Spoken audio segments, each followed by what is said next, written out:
Gurbattii Jawaar jedhan luffittii san fidaniiti ilmaan Oromoo adda facaasee kaan ficcisiisee wal shakkisiisee waan hin jirre baallama saba kanaa seenee diida facaasee biraa lixee jechuudha.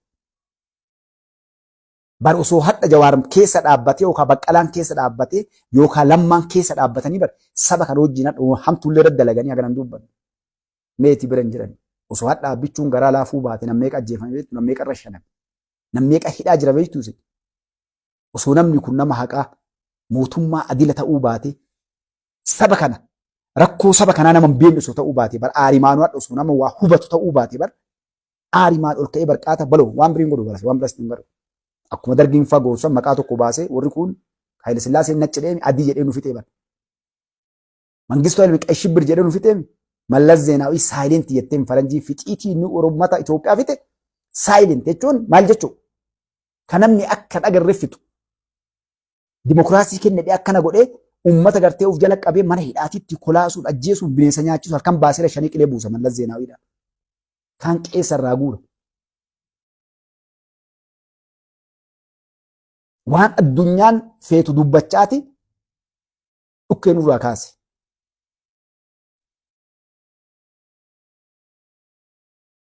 Mootummaa kami kaa afaan kan kee aadaa kan kee amantii tante hadha Oromoon tokkochi irreechi uummanni Oromoo fardii Oromoo ayyoon Oromoo abboon Oromoo dardarri Oromoodha magaalaa Finfinnee torbaan itti galee dhiichisee karaa cufee bakka barbaade.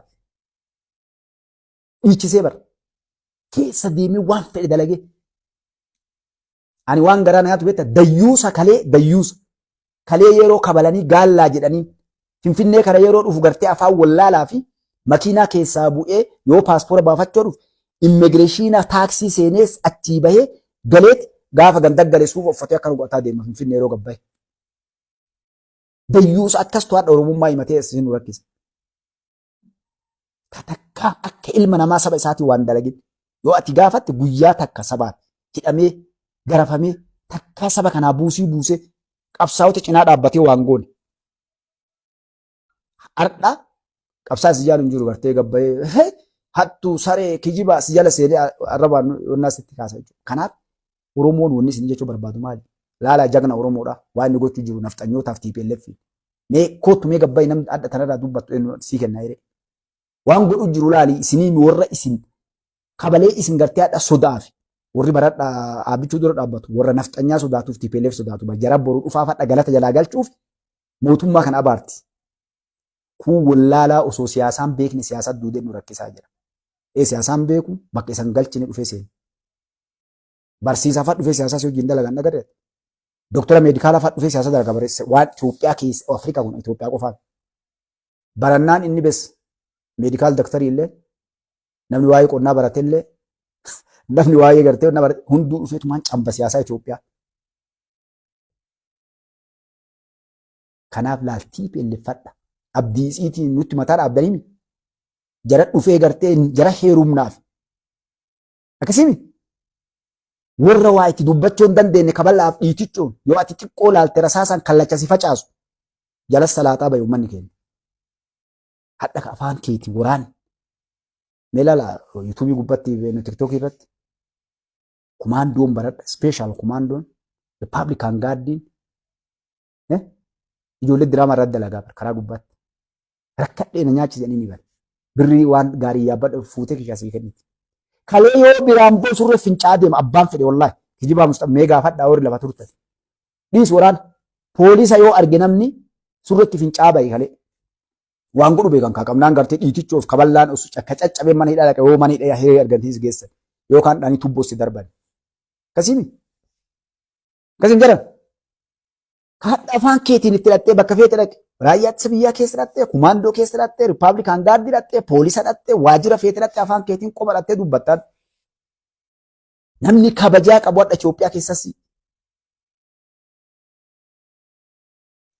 namni ittiin dubbanne osoo waan feete ati balleessite. Ambi baradha mataa qaqqabatee jiraachaa jira.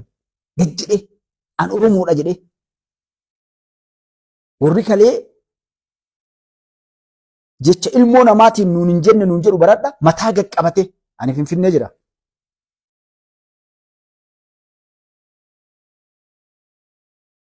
Abbaa qabeenyaa kalee nama kenna mataa irra fincaa'utu adda. Yanee geetaa siin jedha yeroo afaan Oromoo dubbatte gooftaa kiyya akkasumallee siin waamanadha. Gooftaa siin jedhan. Ati waan akka hin gaafanne yoo ati afaan Oromoo dubbachaa deemte bar warri kalee bar namni gartee salaatuuf gooftaa koo yanee geetaa akkas jedhi bar yanee geetaa boottii godhattee ijoollee ta'e naaf Finfinnee gartee nama hedduu isin garsiifne bar namni kenna jara tuttuquu bar boottii itti tuqee dullaas gubbaa kaatee namni kenna Finfinnee keessa boottii bunkoodhaa deema baradha. Yanee geetaa jedhanii milli taazzas maal si ajama gooftaa koo.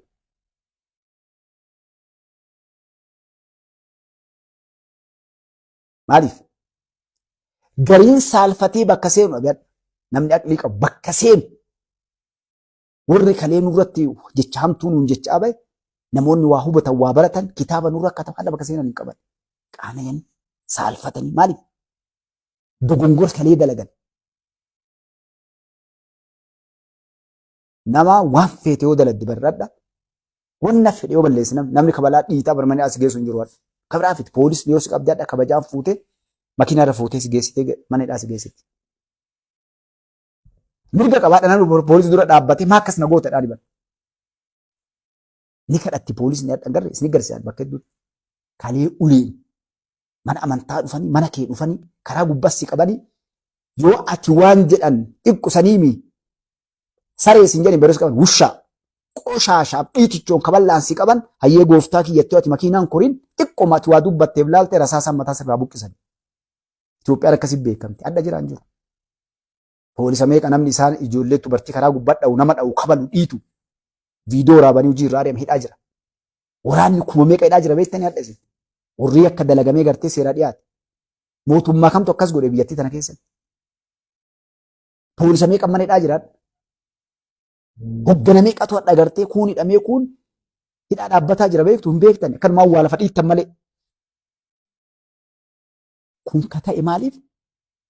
Namni hadha biyya bulchaa jirutu Oromoo ta'ee fi barannoo Oromoo lakki seenaa Oromoo badaa fi haqa dhugaa jirtu san nama beekuuf akkatti biyya bulchan amaanaan na kenname kun rabbiin na kenne bakka tana na fide maqaa saba kiyyaallee ka abbaa kiyyaallee ka Itoophiyaallee ka Afrikaallee ka nama gurraachaallee eegaa jedhee nama bakka san jiru jechuudha. Seenaa dalagee nama waan dalagu beekuuf fingarpiriintii kaatee deemu jira. Dahabaan seenaa katabatee deemaa jira muummee ministeera. Isin quban qabdani. Iyya gafeeti. TPLFin kalee qawween taankii waa mara guurattee achi baatee adda kun harkisaa jirti. Adda kun maqalee am yeroo naasa'u kana walgahii maqalee jirti adda. Bakka shanja adda cabxee walitti dachaa jirti adda. Rasaasa ittiin dhukaafneen tun taa'ee ilaaluu jira. Dalagaa ofii dalaguu jira. Eerpoortii ijaaraa jira. Warshaa madaabaraa banee waa hunda dalagaa jiran fagaate lixe.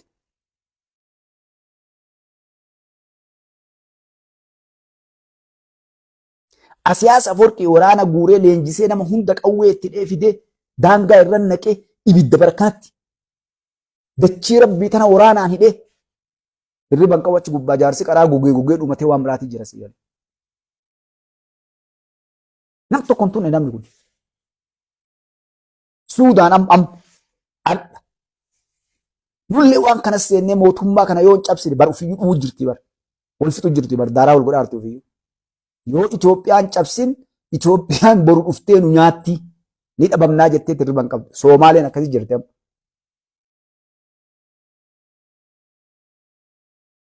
Al-Shabaab caalaa namni hidhatee jiraadhaan jiru ollaa kana bara.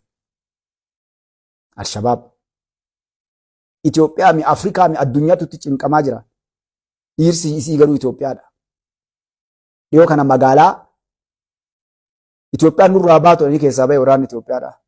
Waraanni Afrikaa jira. Kumni meeqa?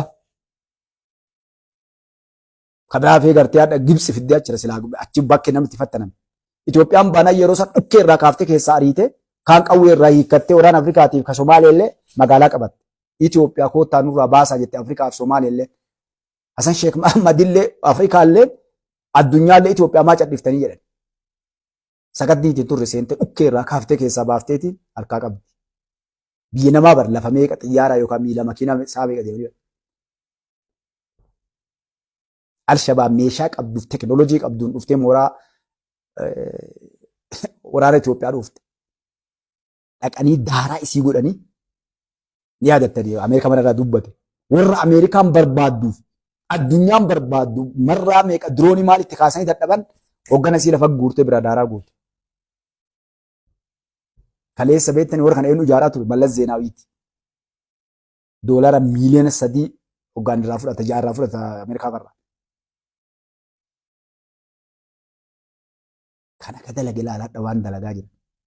Bahanii iyyan kaabaanii iyyan namu sodaa ni jiraami yeroo leencii naannoo tokko jiraate bara atillee loonillee wanni ollaa san jiru nagaan argattu.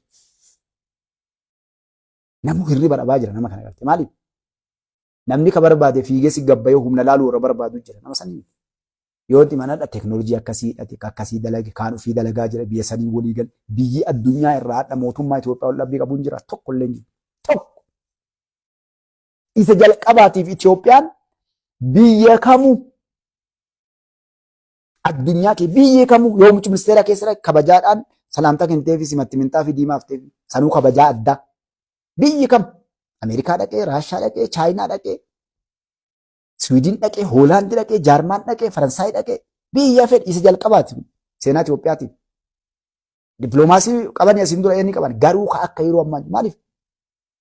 Dheengadda gaafa naa'ima maqaa isii Iraanii fi dhiifama Hindii fi Paakistaan wal dhooftu mootummaan lachuu imbaasii asii qabaa biree mootummaa Itoophiyaatiin waliin dhaabbadhaaf ergeen lachuu abbaan malaa maal godhe lachuu wal qixatti isin lachuu nuuf qixaa nuuf Itoophiyaadhaaf isin araarsina malee tokko illee dhaabban.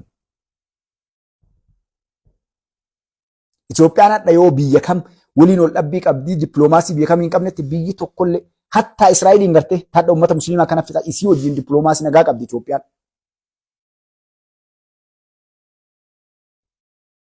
Gaafa dheengadda Iraanii fi Israa'el ol dhoofte illee isin lachuu maali kun beektanii?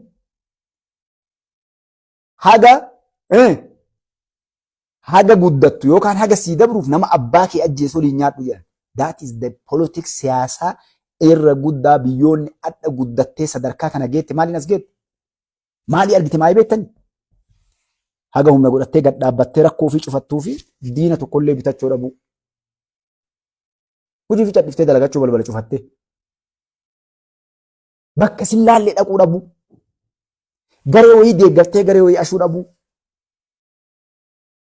Gaafa humna godhatte hoo eenyuun naata inumaa ati nama deeggartu hin qabdu qaama si deeggaran malee si kadhatan malee kabajaadhaan Israa'el maaliif kabajamte addunyaa irratti? Israa'eliin kaleessa waggaa 100 guutiin umriin isii. Adda itti isinii gad dhufa Araboota guutuu qabadha Suudi Arabiyaa illee qabadhattee deemaa jirti dubbiin isin qabatte illee amma kaasina Asumaanii san isinitti gad dhufa. Sadarkaa sanii addunyaa maaf hin cooftifadha gad dhaabbattee dalagattee laata. Akkamitti deebitee biyya Filisxee bakka fudhatte dheeraa yeroo biraa isinii seenaa guutuu isaanii isinii.